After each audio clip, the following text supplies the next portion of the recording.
All right. And that was the sound of me turning off my AC because we are now on camera. And you're going to see a gradual progression of me just slowly getting more and more sweaty. All right. And speaking of, well, what's the opposite? So, it would be nice if I was in Russia right now, where I assume it's always cold, right? Because that's where anytime I'm on, I watch a video from Russia, it's like always snowy there. Speaking of Russia and amazing transitions, Russian raid. Hey. Есть отличная земля под застройку. Только владельцы очень упрямые. Надо к ним заглянуть. Проводим переговоры с позиции силы, но в рамках правового поля. That's the movie we're talking about. Yeah, wow. Yeah. Raid. Yeah, if you can see us on YouTube, which I swear we're going to put videos out on. Yeah. You can see it on Will's whiteboard. Rusky Raid or Russian Raid, as it's known in English in America. And the movie is not just the raid, but with Russians, which is what I was led to believe it was. Yeah, right? So was I, actually. I was getting worried that it was going to be not like a shot-for-shot remake, but they were just going to steal the entire premise of The Raid, the Indonesian film starring Iko Uwais, where, hey, police officers are going into a drug-infested building, and they kind of get stuck in there, and they have to fight their way out. Yeah. Very, very, very simple premise. If you're going to copy a premise, I mean, that's a good one to do because it lends itself to so much action. And this movie, it's a raid, but not like that movie. Yes. Right? This is still technically a raid because it could have been a heist. Well, your favorite genre. my could have been a genre. Heist. No, well, it started off kind of setting it up as if they're going to do some sort of heist. They didn't really do a really good job initially, like telling you what they're about to do. It's not until like they get into the throes of it where you actually discover what the plan was all along. And even then, like, it's just, you really don't understand what the motivations are until we get like maybe halfway through the film, right? Yeah, that was my big issue with this movie. The way that the film was divulging the information to us. You're correct. In the beginning of the movie, they kind of set up a plan, but instead of really laying out the steps of said plan, like a heist movie would do, we literally go into it, and I was just confused. I was asking questions the whole time. I was like, wait, why are they here? Like, who are these people? What's going on? And I got it the second rewatch because I kind of looked up some information, but I felt that's where I was really struggling when I was first watching it. I just didn't get what was going on, even though the story is actually pretty simple. Yeah, no, yes, you're right. The story is very simple. The storytelling is a mess. The movie is a little bit of a mess. I think this is a good movie to spoil because if I knew the entire plot throughout, I don't think I would have been worried about all the little details I was missing, because there are a few details that characters say, and it's just one sentence. And if you kind of missed it, if you were looking somewhere else, or you weren't reading the subtitles fast enough, it could have gone over your head. Like, there's a female character that I didn't know she was a former police officer. Yes, that true. Went like right over my head. So the entire movie, I was thinking, why was she there?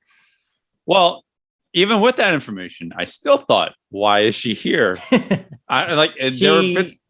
She needed to be the damsel in distress. Well, yes, that's the real reason. I mean, it's funny because this movie was like released last year. I mean, 2020. But I'm sure production released this year, I think. Although production was followed pre-COVID, right?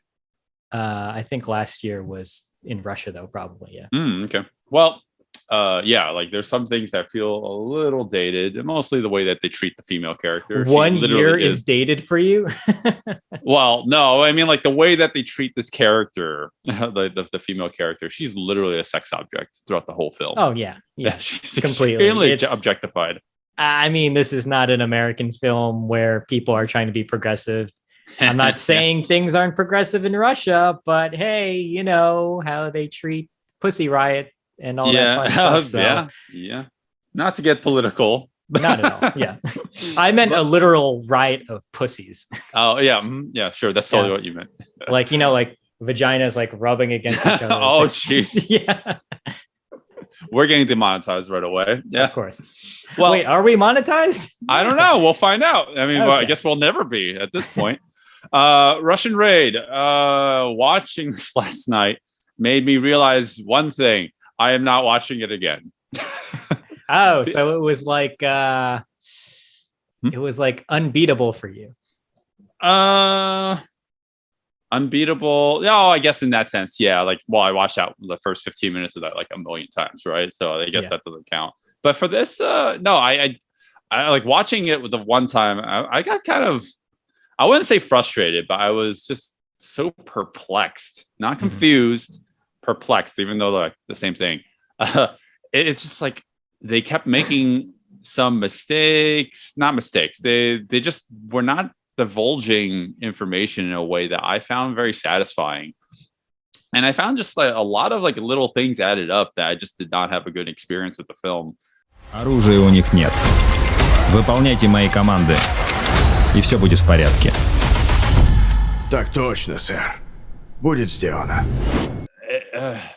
It's a mess. All right. Like let's just put it that way. It's a complete mess.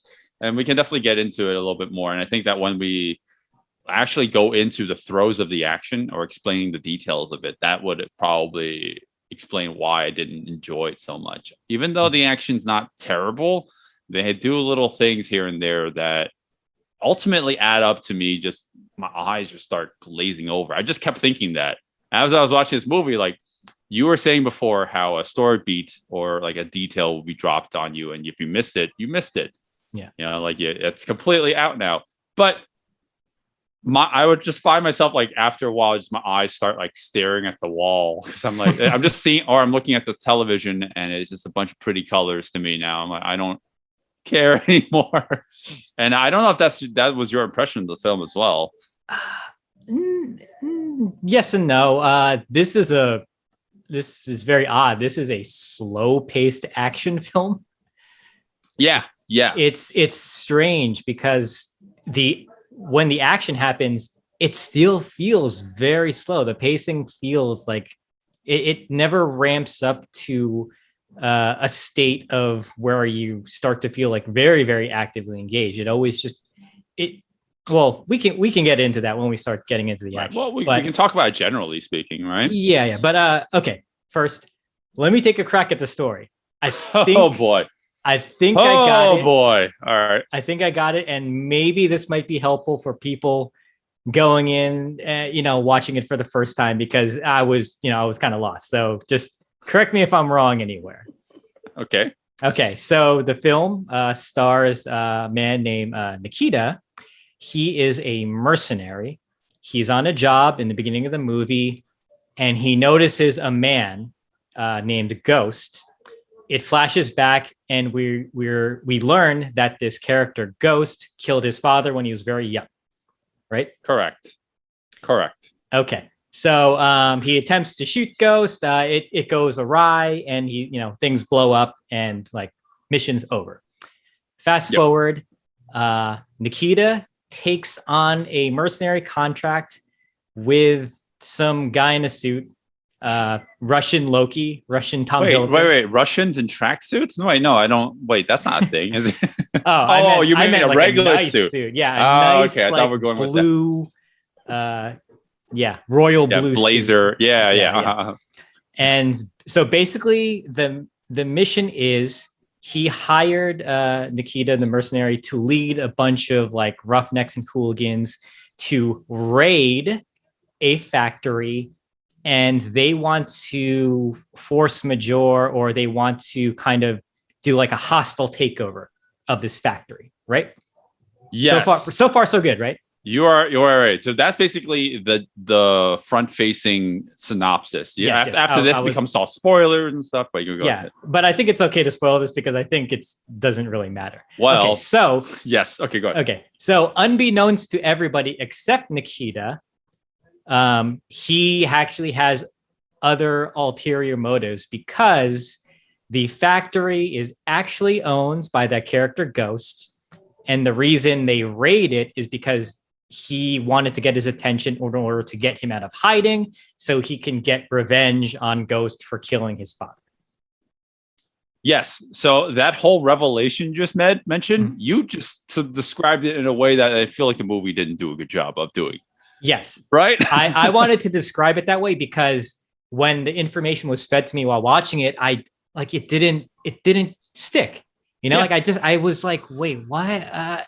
When I watched it again, and after I read the synopsis and started reading people's reviews, then it clicked. Then when I watched the movies, I was like, I just wish the storytelling was a little better. Yeah, of course. Well, because that whole revelation, it's still on the surface. I still find it very hard to understand. Well, because what do you mean? The factory is actually owned by another guy? Because what ends up happening is when the Ghost shows up at towards the 2/3 mark of the film, he has a bunch of his men just gunning down everyone in the factory, and I'm like, why?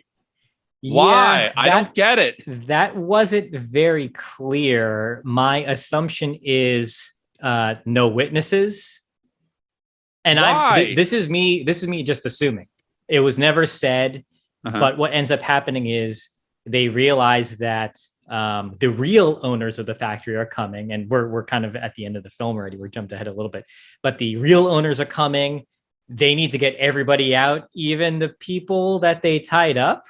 So yeah, right. Well, I mean, the ones who actually worked at the factory, we thought were the original owners. They suddenly are considered enemies of Ghost, who was the original owner, the real owner. Even though they worked there, I don't understand that part. Where's the motivation in determining why suddenly all the allegiances are all over the place? I don't understand why. By the way, up to that 1/2 mark or the 1/2 to 2/3 mark, it feels like it's very, very simple. Here are the good guys. I'm putting that in quotations. They're good guys, and they're raiding this place to go against the quote unquote bad guys. And then once Ghost shows up, all those people we just mentioned get on the same team. And I don't really understand why. Yeah, that was not handled very well. And the whole time I kept thinking, wait, why are they now in some sort of weird allegiance? Why are they now helping each other out? Yeah. That really needed to be explained a lot better. Внимание! Это захват! Просьба сдаться. Русские не сдаются. You said something yesterday when I was watching this movie. I just got on my phone. I'm like, Zero, what is happening with this movie? And then I just noticed, I just missed 3 lines of dialogue. And I'm like, oh my God, that was I guess that was a pivotal story points or something like that. But I guess not, because I'm sure the movie's still confusing without that. Yeah, because I have absolutely no what was going on. When I texted you, you said, yeah, the character development's pretty bad. And that's another thing we should talk about. The characters. They're the main characters, they're not redeemable at all. They're kind of dickish. So after thinking about it a little bit, I will say I think the movie was kind of smart in how they set up the quote unquote main characters, at least. Sure. You have Nikita. He is a very soft-spoken, kind of stoic and admirable kind of character. He's technically a mercenary, but he's still a good guy. You get that sense throughout the entire film. And these kind of football hooligans that they hire to assist in the raid, they are very, very rambunctious. They're cocky, very, very arrogant, and they constantly butt heads with Nikita throughout the first 2/3 of the movie. And the film keeps on having them go at odds. So that was like one of the only driving factors in terms of, characterization that I thought was kind of interesting. You knew who the people were that you hated right away, because they set them up, and you knew that Nikita needed to put them in his place. So the whole time you get that sense of tension. They're constantly going against each other, and then finally they alleviate it later, because then they obviously have to fight. Yeah, and then the movie does that whole switcheroo with allegiances, and it almost feels like, okay, well, I mean, after setting up such terrible characters because of all the things that they do and the way that they behave, you kind of already kind of suspect that something terrible is going to happen to them, right? Their fates are like kind of sealed. Yes. But once the allegiances start getting a little muddled because of the movie progresses that way, it's like it's almost as if the movie is trying to make you feel like sympathize for these characters. Yes. And it doesn't work. Like, what is happening? I agree with you. One of them is an attempted rapist. Yeah.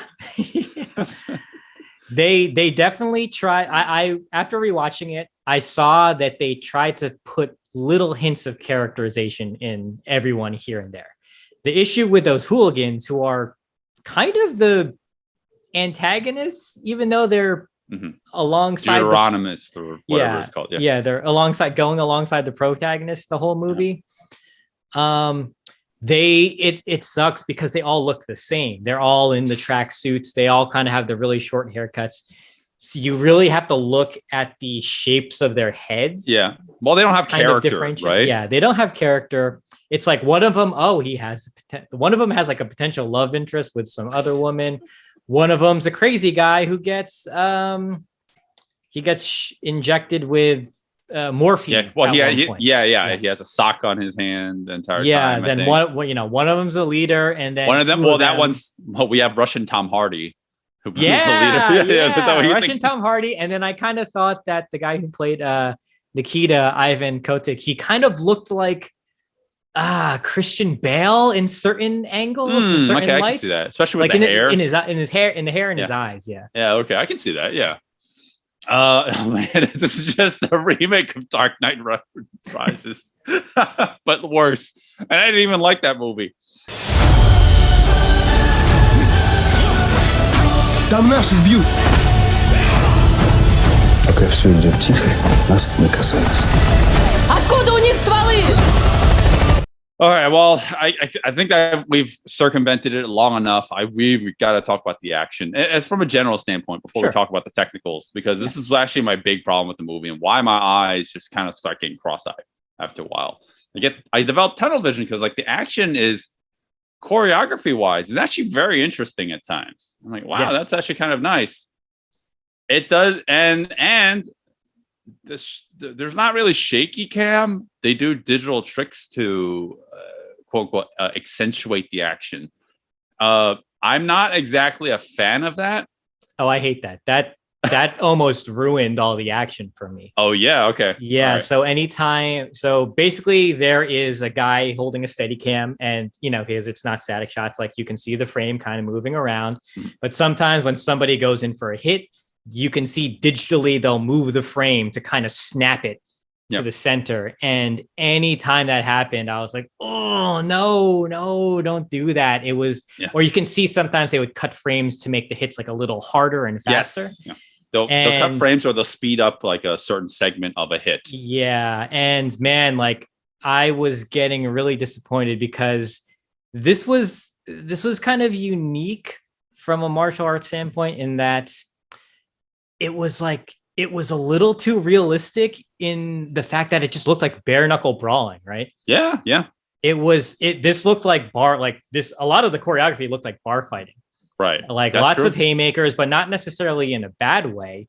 You got people going in and out for a few combinations, and then you would go back, and then you would they would kind of wait to kind of catch their breath. It felt a little too realistic at times.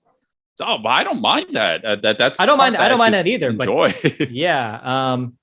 But yeah, all the post digital effects, it was really, really annoying to me. And I was like I was there, but I wasn't. I can understand that. I'm not the biggest fan of it. do think it's slightly excusable, but there is one thing that I after watching this, there's the one nuance of action filmmaking that is constantly overlooked, but it's extremely important, is sound editing.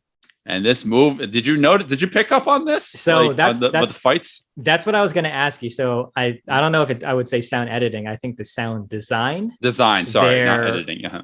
Their choice to give it very realistic sound effects. Actually. Yes. And what I mean by that is when you punch somebody, it doesn't sound like it does in a Hollywood movie, like like sound effect, almost like a mini explosion. Like it almost just sounds like slapping.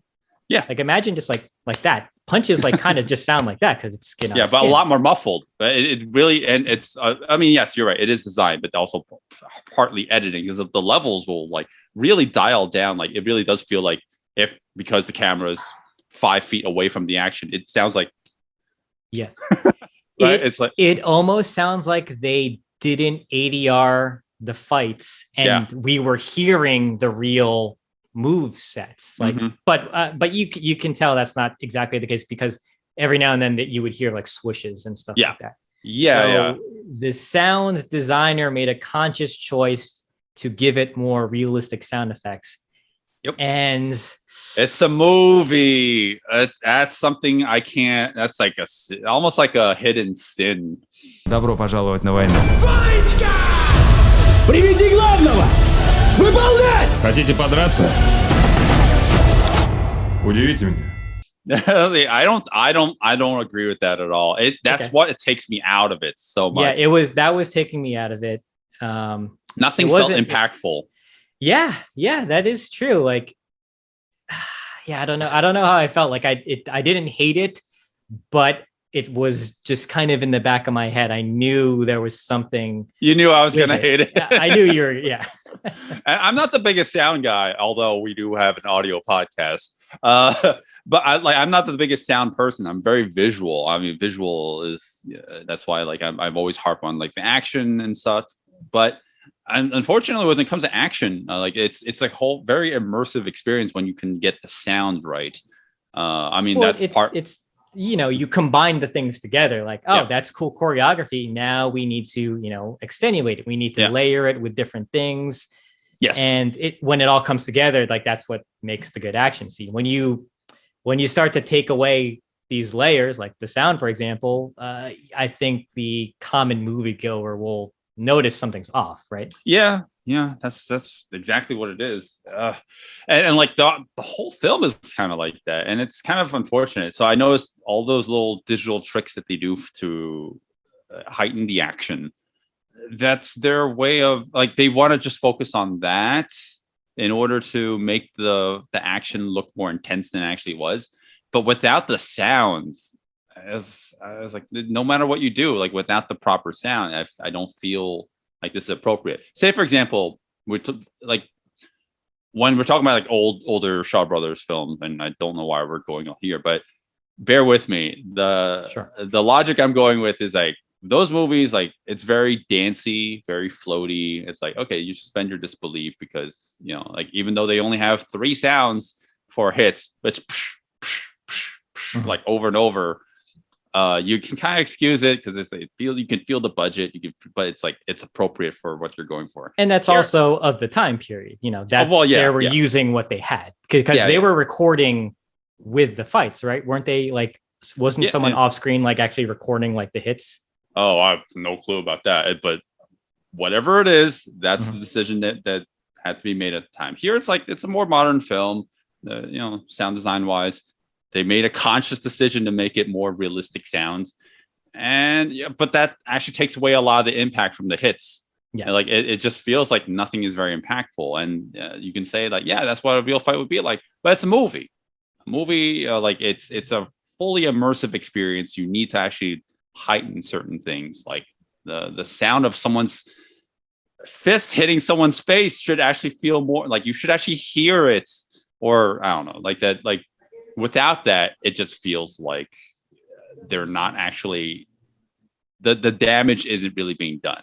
There are entire fight scenes where like there's one particular moment where Nikita comes out and his lip is all bloody because he got squared in the jaw. And I didn't even notice. I didn't even know that they're trying to imply that that was supposed to be a powerful hit. Right. Okay. Okay. Yes. Yeah, and a lot of you mean. Yeah. a lot of times where like a character will come out of something and they look like they're kind of like reeling from the pain. Without the sound editing, I didn't know that the last hit that they experienced was supposed to be painful. Okay. That's good. I like that. That's a pretty good Complaints for sound editing or sound design. Excuse me. Yeah, The sound design is definitely my biggest problem with the movie, outside of the messy storytelling. But yeah, the Russian raid.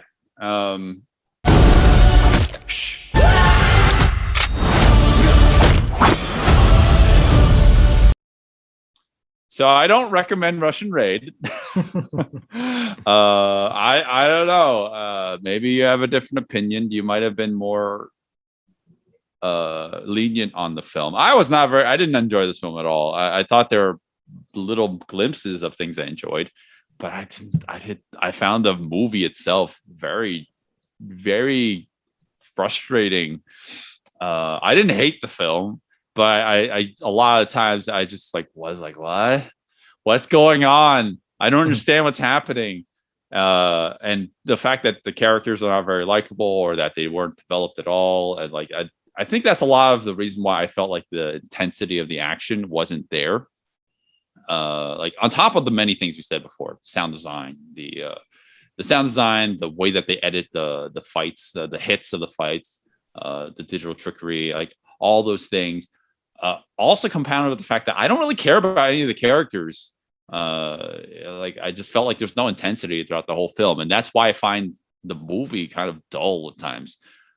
It drags on too long, so yeah, I wouldn't recommend watching the film. I'd say just watch the action and just once, and that's it. Mm-hmm. Yeah, like maybe the fights. The fight between Nikita and all the tracksuit guys. There's the gym fight, which is super short, and that's it, really. Yeah, no. Zero. What are your thoughts? Okay, yeah, I had a feeling of what you would think about this movie. Yeah, I'm trying to be a little more forgiving. First time director Dennis Kryuch. Sorry, I'm butchering that. I don't know. Yeah, I don't know Russian, but this is his first film. He only did a short before that. I'm trying to be very nice. I think this looks competently shot. I think it just needed a better story. If you listen to this whole thing, we complained about kind of story elements throughout. I think if they wrote it a little more seamlessly and just a little more upfront instead of trying to throw plot twists or surprise it at us, I think you should always go more straightforward with action sometimes, because I don't think people care about surprises when in action movies, right? Yeah, well, the surprise itself doesn't have a good payoff. Right? Well, exactly, that too. But I'm definitely being a lot more forgiving. The digital post stuff is what actually annoyed me the most. I generally liked the choreography because it felt unchoreographed at times. It felt like a lot of people just going at it, which was kind of, it's different. If you're a martial arts fan, you're used to seeing very clean choreography where it looks like people are performing, like a dance fight almost. I like here, it feels like a bunch of guys just getting into a barroom brawl. Yeah. Like you said, the Nikita versus the tracksuit goons. That's definitely the best one. What else? Are you scrambling? So yes, he's not much of a character, but I liked Ivan Kotik, the guy who played Nikita. I think he did the calm, quiet, stoic guy perfectly. I could see him doing this character like forever in other action movies. I'd like to see him more. Apparently he was in Dragon Blade. That was the Jackie Chan Roman. Film. Interesting. Oh, And we he have was to in- cover that. And he was in Tai Chi Zero. Oh my, was he? I watched that. He That was was not a good. character. Yeah. Oh, I didn't recognize. Well, I mean, yeah, I don't know that movie. Maybe we'll cover that one day because that movie is. Both of those movies are a mess.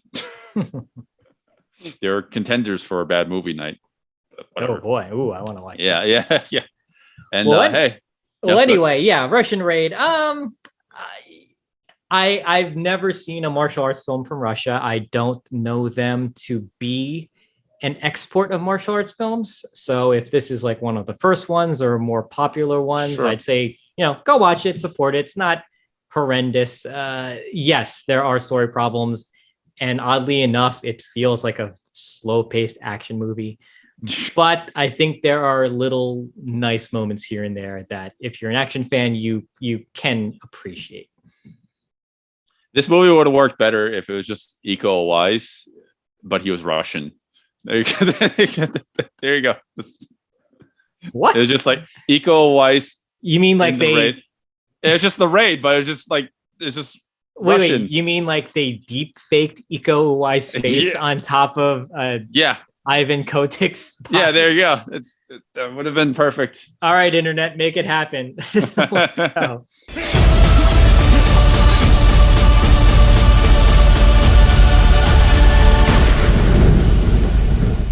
Возбуждает?